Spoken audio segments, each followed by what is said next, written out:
So there's a whole thing happening after we release rap that is organic, and that I think Mm. is part of the magic of rap, if you want to call it a marketing campaign. It's like you release it to the world, and then it just kind of takes its own life. And even before, like this time, if you go on Twitter and Instagram, and you're seeing all the memes of people like having FOMO and feeling embarrassed about the music they've been listening to. How do you make an idea global that kind of plays out across the whole world, but at the same time is local and personal all in one magical thing? Yeah, Wrapped is definitely one of my favorite projects every year, and it's probably the biggest one we actually deal with. There's so many people involved, and the way we kind of go about it is that we believe that there's certain global things that we all feel and go through, sort of from a bigger lens, and then there's definitely micro conversations and cultures that are happening individually in countries and regions, right? But what we're always doing is we start with a global insight, and we are trying to create an idea, a general idea or a theme, if you will, that is global, something that's quite broad, but that encapsulates the year that has been and the sentiment and what has really happened in audio and music culture. Then we take that idea and we create an art direction and a toolkit for it. And then we work with all of the global markets in the world to help them take that main theme and art direction and create their local version of that work, to make sure that the idea that might, or the theme that might be big and kind of encompassing of a bigger idea, can also work its way to become these beautiful micro ideas that can show up, with very interesting insight. And that's actually, I think, for me, one of my personal favorite parts of this experience is that we sit through these regional reviews, our core team in New York, and we look at all the work that's coming from the markets, and we're blown away because we learn so much about these cultural things and things that have happened in these countries and regions throughout the year.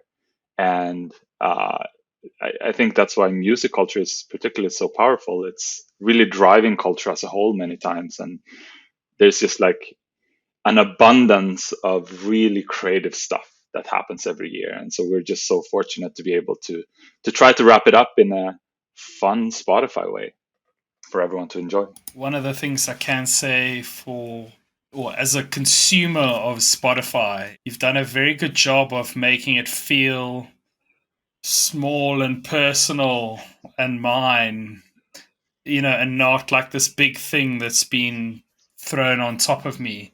And just hearing you talk, what I want to highlight is that idea of your intention. Like, what were you trying to achieve? And then letting that play out in the small and myriad ways that it does.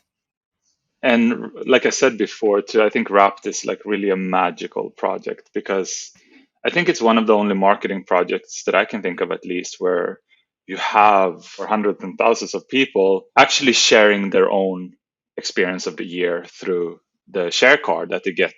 When we give them their data back, like, here's what you've been listening to, and here's your favorite artist. This is how much you listen to, and we try to give them interesting, different stories every year as well inside of the product, in this kind of product experience that we deliver, right? Where do you draw the line as to what the global idea is and what the local expression of that is? How do you play that on so many different fronts simultaneously and still build a single Spotify, like a one brand that people can know and love? I think we're pretty good at creating what I would call sort of the base strategy, and being very clear with our intent. Um, I think I can take last year's as an example, right? Because I can't reveal too much about what we're doing this year. But last year, was a really tough year. And it was hard for us to wrap up that year in a very sort of just fun and positive way. But at the same time, like we don't want to come out with a negative campaign and something that's going to make people feel sad. So what we ended up with was this idea of gratitude and resilience, because that's a theme that we saw happening in every single country and region of the world, you know, from people singing on the balconies of Italy to like people applauding healthcare workers and everything in between. And there was a real resilience, you know, of people going through together and getting through together, and music had a part to play in that, you know. I think probably a lot of people were sharing music with people that they weren't able to physically meet, and having those type of interactions. So when we have a theme like resilience and gratitude, then we can go to all the markets and then have them come back to us and tell us like, how did those or that theme manifest itself in different stories in your market. And every single market had very similar stories, even though based on the culture in that part of the world, it might sort of been executed very differently. But as long as we're very clear with what we're trying to accomplish and then give them the freedom to roam with it, we come back with this mixed bag of really beautiful and expressive work that that makes me so proud of working at Spotify, actually, because I do think that these are the small stories that can actually like go a long way of bringing some smile to the faces of people of a very tricky and difficult time.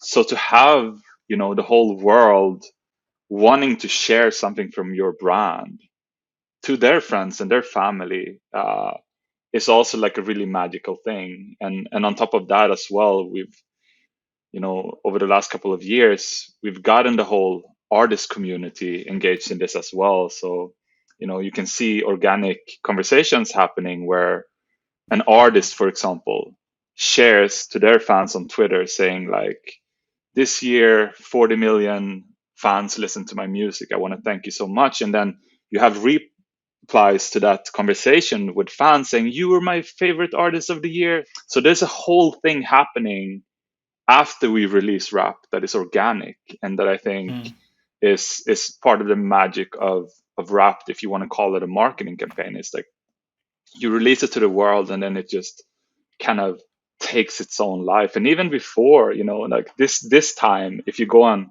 Twitter and Instagram and you're seeing all the memes of people like having FOMO and feeling embarrassed about the music they've been listening to, and try to readjust by listening to what they think is cool music to shift the end result of the wrapped experience. The key thing here for you is you make it about them and it's not about you. And I think the way you phrased it was, we give them back their data. It's not yours, it's mine. And I think there's so many brands got their tone deaf and talk about themselves, or their products or their features. And I think what Wrapped is this is you. This is your thing. We just happen to be standing next to you at the same time. That's correct, and that actually applies to majority of the work we're doing at Spotify when it comes to marketing and brand work. Really, we have this lens where we don't really talk about Spotify. We don't say, "Hey, Spotify's here. We're great. We have this millions of songs, billions of songs, and users, etc." That's just not how we communicate. I think we tell stories, and majority of the stories we tell are through the lens of what's happening uh, with our audience and in music and culture as a whole. And I think that just becomes much more interesting, because I think, you know, I mean, in the age of internet technology, you just have so many services and apps and whatnot that's trying to like tell you why you should use them. Hello YouTube, I'm Ross Drakes, I'm the founder of Nicework, and thank you so much for your time at watching this video. If you're seeing me, it means you made it all the way to the end, so we've at least done something right. If you enjoyed this, we'd love it if you could hit that subscribe button and that thumbs up. It really helps the channel. And I think more important than that is if you know someone who might need to hear this, if you think someone out there who needs this message in their life, please spread the link, because it makes a huge difference to the world, and it allows us to fulfill our message of making sure that there are no more bad brands in the world. Thank you very much, and we'll catch you in the next video.